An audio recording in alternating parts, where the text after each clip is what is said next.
Hello students, अभी हमने first lecture में लॉग के बेसिक्स रूल्स को फॉलो किया, समझा। ये लॉग का सेकंड लेक्चर में ले रहा हूँ। सेकंड लेक्चर में हम जो लॉग की स्टडी कर चुके हैं, कैरेक्टरिस्टिक, मैंटिसा कैसे आइडेंटिफाई करना, ये अलग अलग नंबर्स हमने लिए थे। इनके n-1 n+1 का जो फॉर्मूला होता है कैरेक्टरिस्टिक का, वो यूज़ करते हुए कैरेक्टरिस्टिक देखे। उसके बाद हमने टेबल वैल्यू से मैंटिसा को फाइंड आउट किया। ये लॉग टेबल कैसे देखते हैं हमने ये सीखा था फर्स्ट लेक्चर में। अलग अलग नंबर्स भी लिए थे, 3 डिजिट, 2 डिजिट, 1 डिजिट। अब हम इस सेकंड सेशन में लॉग के एंटी लॉग वैल्यू देखना सीखेंगे कि एंटी लॉग वैल्यू, क्योंकि कोई भी नंबर की लॉग वैल्यू निकालना हमने सीख लिया है। यदि हमें एंटी लॉग वैल्यू निकालते नहीं आएगी तो ये वैसी ही स्थिति होगी कि हमने चक्रव्यूह में घुसना तो सीख लिया, महाभारत याद हो यदि, तो चक्रव्यूह में घुसना तो सीख लिया, पर चक्रव्यूह से बाहर कैसे निकलेंगे ये हमें नहीं आएगा। तो चक्रव्यूह में घुसने का तरीका है, यानी कठिन से कठिन परिस्थिति या कठिन से कठिन जो टफ से टफ कैलकुलेशन है उसमें एंट्री करने का तरीका है लॉग, पर उससे बाहर निकलने का जो तरीका है वो है आपका एंटी लॉग। तो एंटी लॉग टेबल क्या होती है और एंटी लॉग टेबल का यूज़ कैसे करते हैं, उसके बाद हम क्या आगे कैरेक्टरिस्टिक का यूज़ करेंगे, वो सब सीखना है हमें। तो जैसे ही आपने अभी लॉग टेबल देखी, ऐसे ही 3 पार्ट में एंटी लॉग टेबल होती है, ठीक है। इसके जस्ट नीचे मैं बना के बता रहा हूँ आपको एंटी लॉग टेबल।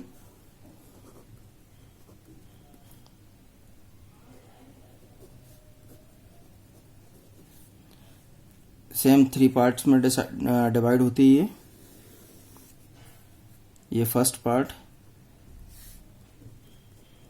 ये सेकंड पार्ट और इन लास्ट ये थर्ड पार्ट।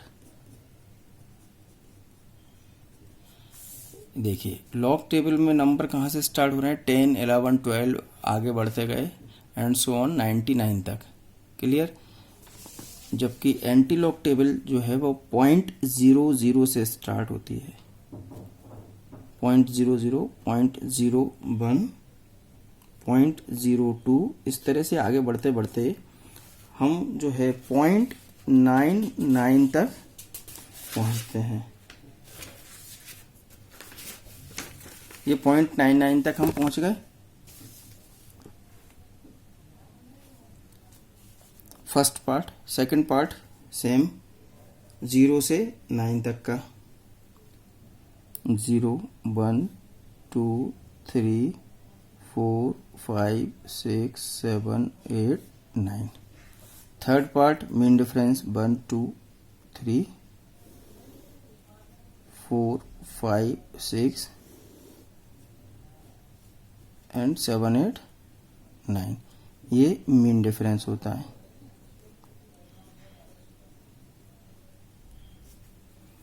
ठीक है। तो लॉग टेबल और एंटी लॉग टेबल में केवल अंतर इतना है कि लॉग टेबल 10 से स्टार्ट होती है, 2 डिजिट से स्टार्ट होती है और 99 तक जाती है, ठीक है। जबकि whereas anti log table start from 0.00, क्योंकि आप देखें कि अभी हमने जितनी भी ये वैल्यूज़ निकाली हैं मैंटिसा की, ये सब पॉइंट के बाद आ रही है, और एंटी लॉग टेबल हमेशा मैंटिसा को ही देखते हैं, और मैंटिसा से जो वैल्यू आती है उस वैल्यू पर हम फिर कैरेक्टरिस्टिक का यूज़ करते हैं, तब हम उस चक्रव्यूह से बाहर निकलेंगे, या यूं कहें कि हम फाइनल आंसर तक पहुंच पाएंगे। क्लियर। तो जितने भी मैंटिसा हैं, इन मैंटिसा से ही हमें मैंटिसा की ही बेसिकली टेबल वैल्यू देखने को लगती है। तो हम ये 0.5394 सभी में है, इसके हम एंटी लॉग वैल्यू देखते हैं। तो जैसे ये एंटी लॉग टेबल है, तो पॉइंट हमें टेबल वैल्यू जो देखनी है वो 0.5394, इसकी टेबल वैल्यू देखनी है, ठीक है। तो अब नंबर, ये जो हमारी एंटी लॉग टेबल है वो कहाँ से स्टार्ट हो रही है, 0.00 यानी 2 डिजिट से स्टार्ट हो रही है। तो 0.53, तो 0.53 कहाँ आएगा, ऐसा आगे बढ़ते जाएंगे हम, तो 0.53 यहाँ हमें मिलेगा। उसके सामने हमें 9th नंबर के नीचे देखना है। तो जब हम 9th नंबर के नीचे देखेंगे तो वहाँ पे लिखा हुआ है 3459। अब 53 के सामने 0.53 के सामने हमने 9 देखा, और फोर्थ डिजिट क्या होता है, तो मीन डिफरेंस। फोर्थ डिजिट में जब जाके हम देख रहे हैं तो फोर्थ डिजिट के नीचे लिखा हुआ है 3। तो ये वैल्यू क्या हो गई आपकी, मीन डिफरेंस को ऐड कर देंगे हम, 3459 प्लस 3 हमने ऐड कर दिया, तो ये आपकी आ गई 3, 9 प्लस 3 12, 1 रिमाइंडर 6 4, 3462 आ गई आपकी वैल्यू। तो ये 3462 हम देखें कि नंबर हमारा बेसिकली 3462 ही था। जब हम किसी भी नंबर का एंटीलॉग देखते हैं तो अब अलग अलग कैरेक्टरिस्टिक के हिसाब से हमारा यूज होगा। हम यहीं पे करते हैं आगे। 0.5394 की हमारी एंटीलॉग वैल्यू हमने देखी, तो 3462 ये हमारी एंटीलॉग टेबल से वैल्यू आ गई। ठीक है, अब आगे क्या करना रहेगा, तो आगे कैरेक्टरिस्टिक का क्या यूज है ये देखना है हमें। तो इसमें सिंपल से 2 नियम हैं, 2 रूल हैं सिंपल। फर्स्ट रूल क्या है कि व्हेन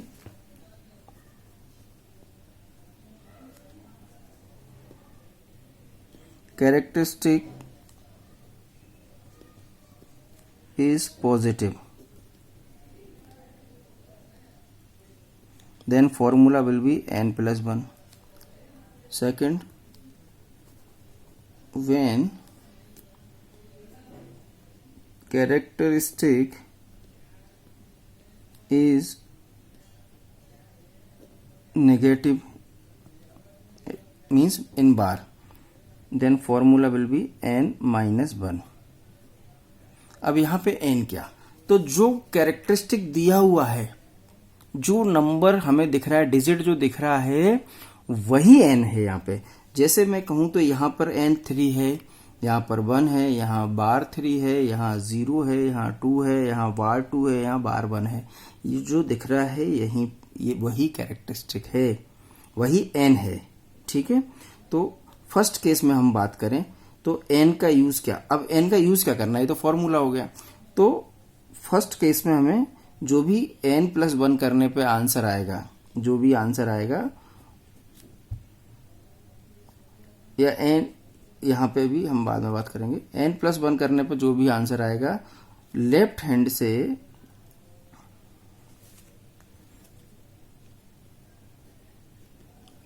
हैंड से उतने डिजिट के बाद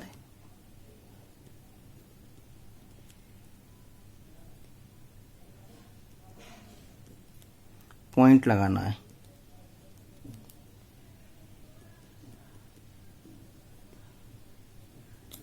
जैसे यहां पर n क्या है, 3 पॉजिटिव है, तो फॉर्मूला n प्लस 1, यहाँ फॉर्मूला मैंने लगाया n प्लस 1, n है 3, 3 प्लस 1 हो गया 4। इस 4 का क्या यूज है, तो लेफ्ट हैंड से यानी 3 से हमें 4 डिजिट के बाद, तो 1 2 3 4 डिजिट के बाद हमें पॉइंट लगाना है, यानी ये पॉइंट लगेगा यहाँ पर। ठीक है, और कोई संख्या के बाद में पॉइंट लग रहा है तो उसका कोई बहुत महत्व नहीं रह जाता। अब नेक्स्ट नंबर देखते हैं। 34.62 की हमने टेबल वैल्यू निकाली थी, पूर्णांश कैरेक्टरिस्टिक निकाला, n माइनस 1 का फॉर्मूला यूज़ किया था, 2 माइनस 1 1.5394, ये हमारी लॉग वैल्यू है। सपोज हमने 0.5394 की टेबल वैल्यू एंटीलॉग टेबल से जब निकाली तो आई हमारी 3462। अब यहाँ पे कैरेक्टरिस्टिक पॉजिटिव है तो फॉर्मूला क्या होगा, n प्लस 1 होगा। n कितना है, 1 प्लस 1 किया तो क्या हो गया, 2। अभी ये जो 2 है यानी हमें लेफ्ट हैंड से 2 डिजिट के बाद पॉइंट लगाना है, तो 1 2, ठीक है, मतलब 3 और 4 ये 2 डिजिट हो गए, 4 के बाद हमने यहाँ बीच में पॉइंट लगा दिया। तो अब आप देखें कि फर्स्ट टाइम में भी वही संख्या रिपीट हो गई थी, एंटीलॉग निकाली तो सेकंड में भी हमने जब एंटी लॉग निकाली तो 34.62 जहाँ से हम चले थे वहीं आ गए। आप नेक्स्ट नंबर देखते हैं। अब ये नेगेटिव है, तो नेगेटिव के बारे में मैं बता दूं कि नेगेटिव जब हम देखते हैं बार यानी कैरेक्टरिस्टिक नेगेटिव है तो फॉर्मूला होगा n-1। तो n-1 मतलब जो भी कैरेक्टरिस्टिक है उसमें से हम 1 माइनस कर रहे हैं। तो जो भी यहां पे मैं बताऊं आपको, आपकी जो भी एंटी लॉग टेबल की वैल्यू है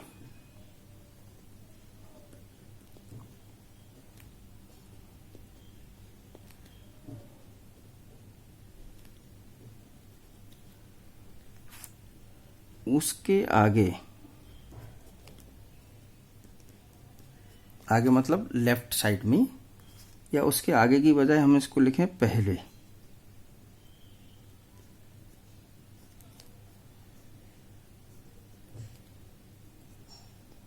लेफ्ट हैंड साइड में उतने 0 लगाएंगे और सबसे पहले सबसे आगे पॉइंट लगाएंगे।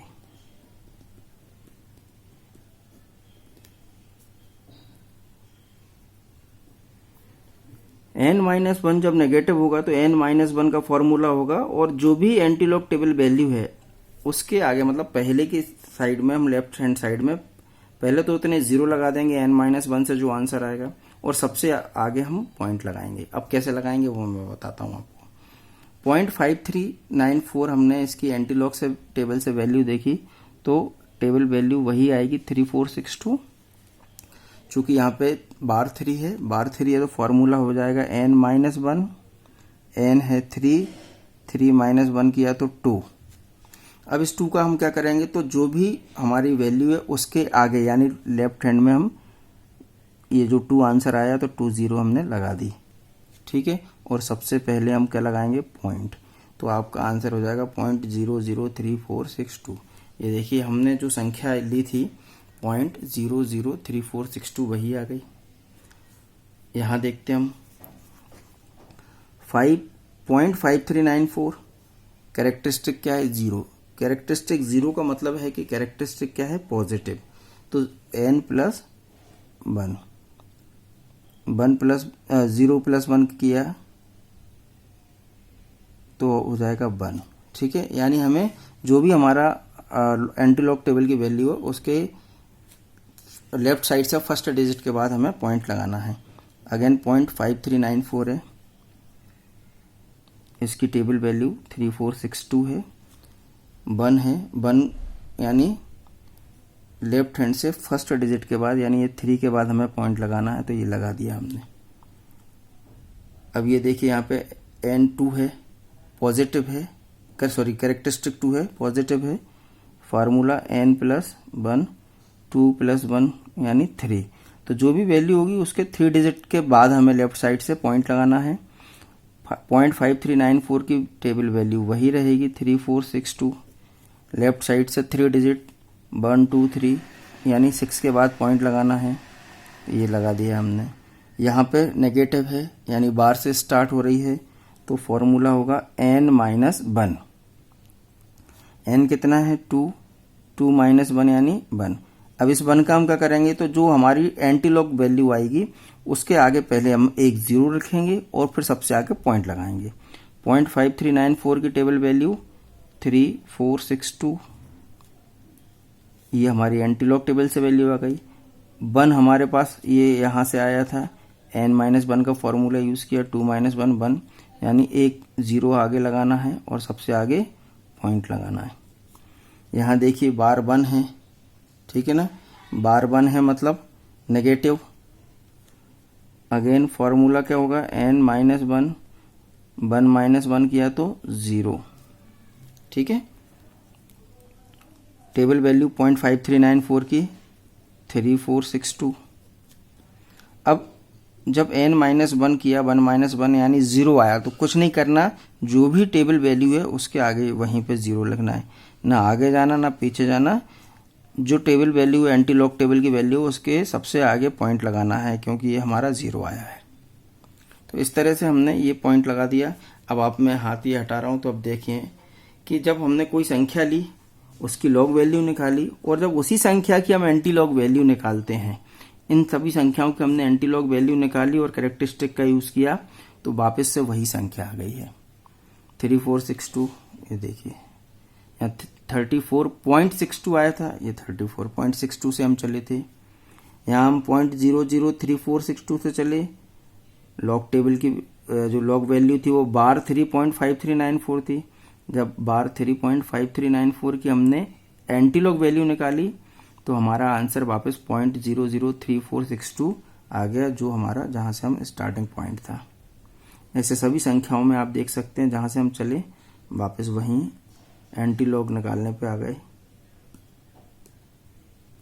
तो इस तरह से लॉग और एंटी लॉग जब हम दोनों सीख जाएंगे तो हम ये समझ सकते हैं कि हम चक्रव्यूह के अंदर जाना और चक्रव्यूह के बाहर आना दोनों प्रोसेस सीख गए हैं, यानी हम लॉग टेबल को हम अच्छे से कर सकते हैं।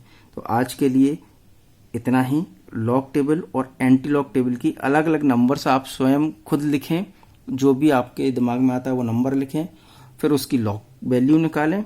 लॉग वैल्यू निकालने के बाद फिर एंटी लॉग वैल्यू निकालें। तो ये जब आप प्रैक्टिस करेंगे तो आपको रूल्स भी अच्छे से याद हो जाएंगे। लॉग के टाइम पे n+1 n-1 क्या होगा, और एंटी लॉग के टाइम पे n-1 n+1 क्या होगा, ये भी आपको अच्छे से समझ में आएगा। ये दोनों रूल ध्यान रखने की बात है। लॉग के टाइम में जब नंबर स्टार्ट होता है डिजिट से तब n-1 होता है, जब नंबर स्टार्ट होता है पॉइंट से तब n+1 होता है। ठीक। एंटी लॉग के समय में यदि कैरेक्टरिस्टिक पॉजिटिव है, यदि पॉजिटिव है तो प्लस और नेगेटिव है तो माइनस, ये ध्यान रखना है एंटी लॉग में। तो ये जब रूल फॉलो करेंगे आप तो आपका अच्छे से हो जाएगा, लॉग और एंटी लॉग दोनों पार्ट अच्छे से हो जाएंगे, और हम आगे के जो जितने भी टफ क्वेश्चंस हैं उनको इजीली सॉल्व कर पाएंगे। अगले लेक्चर में मैं आपको एडिशन और सब्ट्रैक्शन लर्न कराऊंगा, क्योंकि एडिशन और सब्ट्रैक्शन लर्न करना इसलिए कंपलसरी है क्योंकि आगे हर क्वेश्चन में या जितने भी पैटर्न होते हैं वहाँ पे एडिशन सब्ट्रैक्शन हमको आना ज़रूरी है। तो हम नेक्स्ट लेक्चर में मिलते हैं लॉगरिथम में एडिशन और सब्ट्रैक्शन के साथ। Thank you very much. यदि कोई डाउट हो तो आप मुझे मेरे यूट्यूब चैनल पे कमेंट कर सकते हैं या डायरेक्टली मुझे फ़ोन भी कर सकते हैं। मेरा मोबाइल नंबर है 9827653368। Thank you very much.